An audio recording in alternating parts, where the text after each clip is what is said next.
ఉగ్రవాదులు పేలుళ్లకు కుట్ర చేస్తున్నారు అనే సమాచారంతో జాతీయ దర్యాప్తు సంస్థ వరంగల్లో పలుచోట్ల సోదాలు నిర్వహించింది. ఉగ్రకుట్రలో ఏపీ పోలీసులు పట్టుకున్న విజయనగరానికి చెందిన సిరాజ్, హైదరాబాద్ కు చెందిన సమీర్ 20 మందితో సోషల్ మీడియాలో ఓ గ్రూప్ ఏర్పాటు చేసినట్లుగా ఎన్ఐఏ గుర్తించింది. సౌదీలో ఉంటున్న అబూ ముసబ్తో వీరు కాంటాక్ట్ లో ఉన్నట్లుగా గుర్తించారు. వీరంతా సోషల్ మీడియా గ్రూప్ లో తరచూ మాట్లాడుకోవడం, చాటింగ్ చేసేవారు. సిరాజ్ ను విచారించే క్రమంలో సోషల్ మీడియా గ్రూప్ లో వరంగల్ కు చెందిన ఫరాహాన్ సభ్యుడిగా ఉన్నట్లు ఎన్ఐఏ బృందం దృష్టికి వచ్చింది. దీంతో వారం రోజులుగా హైదరాబాద్, వరంగల్లో దర్యాప్తు చేస్తున్నారు.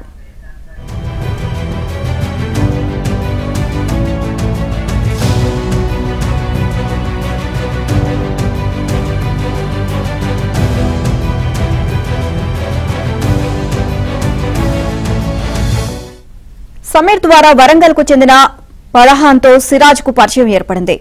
జిహాద్ కోసం అవసరమైతే ప్రాణత్యాగానికి సిద్దమవ్వాలని సోషల్ మీడియా గ్రూప్ లో చాటింగ్లు చేస్తున్నట్లు ఎన్ఐఏ తనిఖీలు వెల్లడైంది.